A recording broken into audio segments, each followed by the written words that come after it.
2, 3. Testing lang ha, testing. 1 milyon? 2 milyon?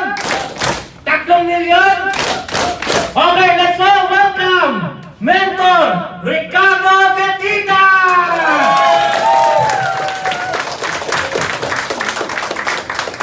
Testing pa lang po yun. Joke lang!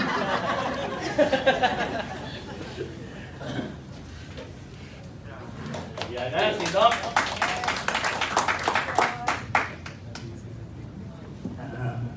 Amazing morning, everyone. Amazing morning!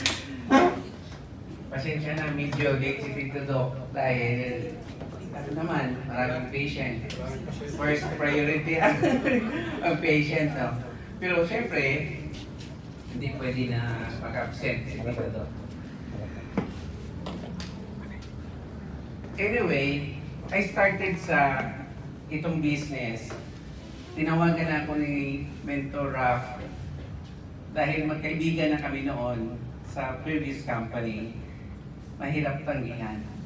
So, sabi ko, hindi, wala naman akong alam sa barley eh. Because, sabi niya marami siyang explanation. So, what I did, sige, padala mo ako ng product. I can try to my patient. So, nagpadala ako ng pera. Parang silver yata yun. Mga 16,000. Pero ang galing ni Mentor Raf, hindi niya ako in-encode. Pero pinadalhan niya ako ng product. Tapos, i-try ko yung product. Then, una, may patient ako na may breast mass na na-diagnose sa Saudi na breast cancer. Sabi ko, since na-diagnose ka na, wala na akong magawa nun. Cancer yun eh. Sabi niya kung doon siya magpa-opera sa Saudi, wala siyang kamag-anak. So, she decided to go home.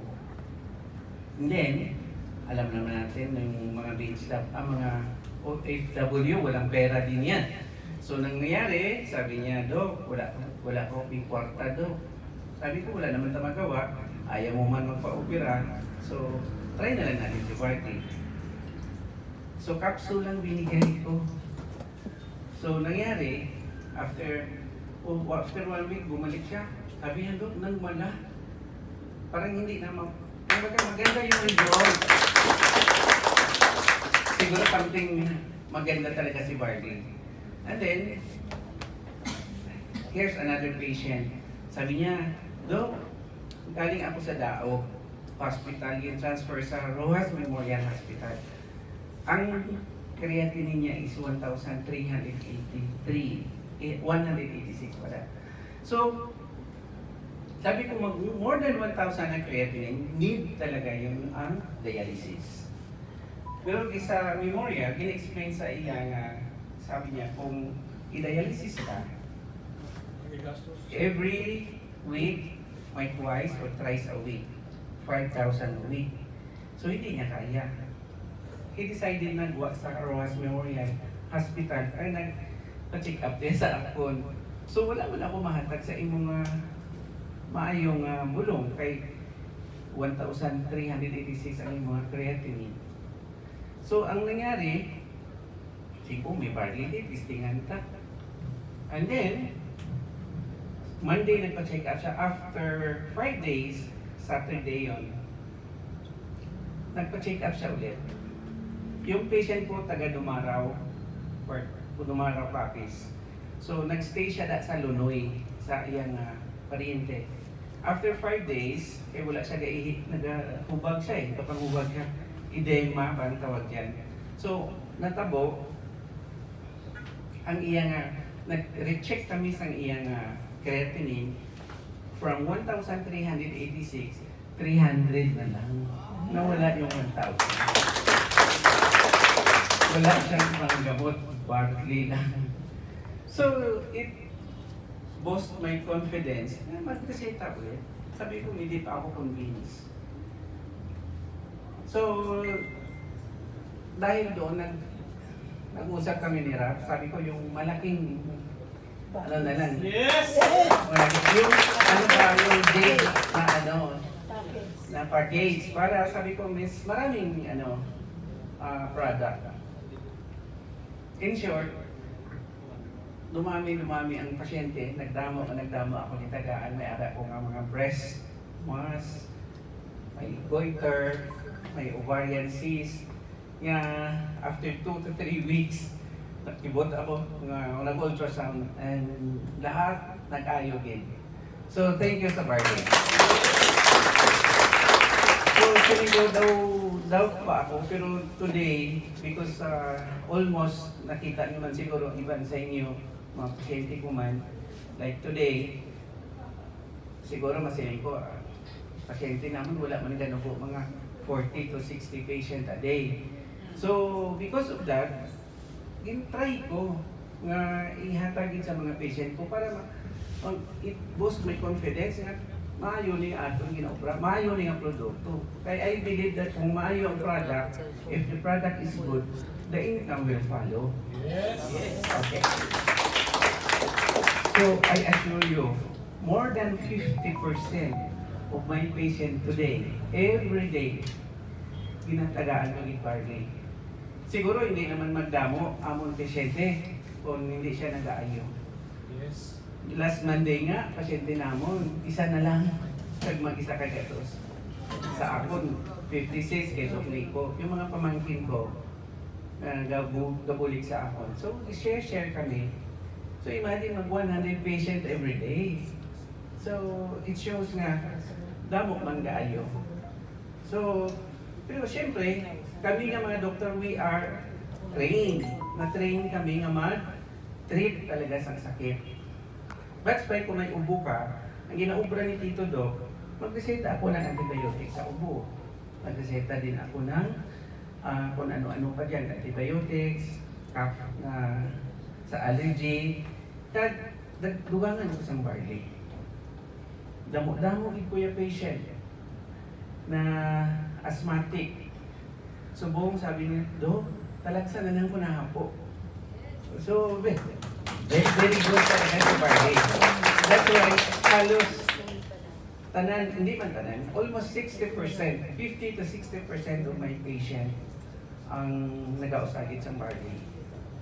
So, this time, because sa mga good results sa akong mga experience, nakita ko nga, daw eager di ko gyapon nga, daw wala dula ako nga, daw excitement nga sitahan ko ni Barley kayo ni. Same naman nga daw na-prove ko naging subong na Barley is really good because of the 68 micronutrients I think nga ara present sa Barley kag enzymes. Kaya ang sakit sang tao nag-start lang naman sa damage ng isang cells. Remember, kita nga mga tao haling kita sa sperm cells ang tatay and egg cells ang nanay. Nag-form kita so million kita of cells. Pero ang sakit sa tao, nag-start lang sa damage ng isang cells. Halimbawa, isa kakain na kamatis, lagyan mo isang bulok na kamatis. Sumahawa yan. Kung sa liver, ang tawag yan liver cells. Pag sa brain, ang tawag yan brain cells. So lahat, kung sa dugo, red blood cells, white blood cells. In my experience, I have a relatives na diagnosed with liver cancer. So, nakita ko, sabi wala man ko ihatag. Tagaan na ni Barley. Last year, gitagaan ko sa December. Subo nga December, 1 year na siya. Ano yung sister-in-law ko? Si tatay ni Inday Lee. Ay, wala na siya, okay na siya subong. Nagtambok siya, 76 years old. Liver cancer yun. So may patient man ako nga, June 24, may ara siya ng breast, ano nga yun sa ovarian cyst. Sila nga daw, wala ko gintagaan sa bulong sa akong doktora, kaya gusto niya operahan din. Bleeding siya, need siya get operation. Kaso may bata siya sa Saudi nga nurse, inambalan siya nga ma'am, hulat-hulat lang. Kaya wala man niya pamulot sa Saudi ang kwarta. So, hinihimo niya, nagkadto sa akon. Sabi ko, for the meantime, na wala ka para pa-opera, inom lang anay barley Kasi ko damo man ng bukol nga natunaw. June 24, nagpa-check up siya sa cellphone ko, pakita ko karon. Nagbalik siya sa akong October 8. Sabi niya, Tito Dong, ara na akong kwarta. 82,000 ang ipa-prepare sa Emmanuel sa iya. Sabi ko nga, mayan siguro pa-ultrasound ka na liwat bago ka mag-decide pa-opera. Wala na sa iya bukol. So, imagine, na-check na nila na 82,000. Wala na siya nagpa-opera. Same lang naman sa nagkatabo sa ibang mga patient. That's why, being a doctor, daw hindi gani ko magpati, kaya na-train kami sa maggulong mo. I believe because of the 68 micronutrients ng barley and enzymes, na it can repair the damage of every damaged cells. Yes. Kaya simple na ano ko na nag-research ako. Sili ko kainan, every cell, ang sakit ng tao naghalin sa damage ng cells. So, i-repair natin ang cells. Now, nakita ko nga ang barley nakafocus sa parts ng cell na ang tawag natin is mitochondria. Sa cells kasi, may ara na siya cytoplasm, may ara siya nucleus, kumplito yun Now, ang mitochondria sa cells, part na siya sa cells, nga ang tawag natin battery of the cells. Powerhouse of the cell. Kapag sa cellphone, kung wala lubat ka, hindi ka contact. Pero kung may na-charge mo siya, may battery siya, you can contact. So nakita ko ngayon nga ang mitochondria of the cells, kung intact siya, kahit damage ang cells, it can repair the damaged cells. So doon nakapokus si barley. That's why damo kami nga patient na may mga liver cancer, ano-ano pa, mga breast mass, breast cancer, goiter, nga nag-ayaw niya. That's why, kinahanglan kamuman. May ara man nga mga menstruation nga irregular. Uso sa mga hudin sa buwan, tawag nila nga PCOS. Damo ko may ara ko 9 years, 2 years, 11 years, nga wala ka regla. Now, regular na ilang menstruation. Grabe naman yan. Yes! So, ano talaga, that's why nga, confident talaga ako mag-explain about sa barley. So, kung kami nga ang mga doktor, everyday, pwede kami sabihin ko nga, kikita kami ko, 5,000, 10,000, or more than that. Take the barley o money, kamu, hindi man kamo doktor. Kami part-time lang ako, kamu yan, I challenge you kasi you have enough time. Yes! Marami kayong time. Ang kailangan na natin, kung may problem ka mo, pwede man ka mo mag-visit sa akon. O dito, Dok, tulungan mo ako nito. So, kung may mga invites ka mo, may mga problem, may mga mentor kayo. Yes. Ang mentor nyo, here, like mga top mentors natin, kahit malayo sila, pumunta sa Rojas. Because, para mag-guide sa aton. Nung panahon nila, kumbaga sa kalsada, rough pa. Kumbaga, hindi pa simentado. This time, ang aton niya, may mga mentors kita na nag-guide sa aton. That's why ako, nag-start lang ako, isang J na package. Nagulat ako, nag-sapphire na ako. And then, yung na-invite ko si Ma'am P, nagtrabaho. Na-invite ko si Coach Jory, nagtrabaho din. Nagulat ako, hindi na ako nag-Ruby, nag-Emerald.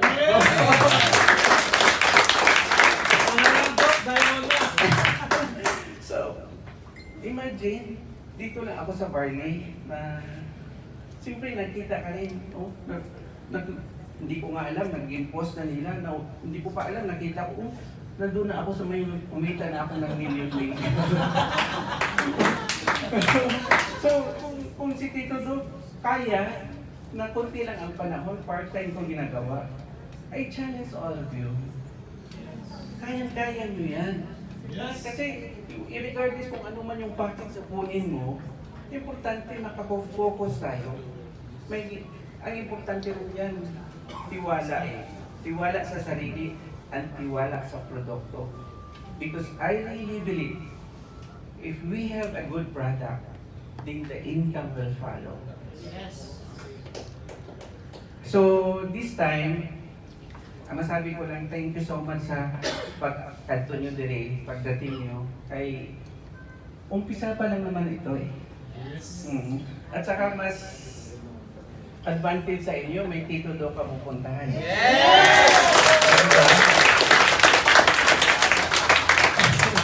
So, ang maganda pa sa I Am Worldwide, ang mga mentors natin, they are willing to help us and also guide us. Hindi pwede yung, kung example na invite nyo, ang kausap naman, ang nag-istorya, yung apply eh. Hindi naman kayo, just invite lang, invite and invite. Sa sige-sige. Pwede naman minsan kung pagod ka, pwede naman medyo slowly lang, pero never stop. Yes. Hindi lang ta mag-stop. Kaya I believe, sa sige-sige lang, maabot mo gid ng gusto mo. Yes. Ano pa, alam ko gutom na ka mo eh. So, already na sa ating pagkaon. Ha? Lilipas din doon. Lilipas din yan. Pero ako nga, ginahapon ko eh. Sabi ko, wala, pagkaubos yung pasyente ko, sabi ko, baka ano oras na. Pero siyempre, thank you so much sa pagkakadto niyong binigay sa buong. Thank you. Alam mo, pasunod na itong pagkaon, kaya I think, pwede man tamang istorya nga nagkakaon siguro.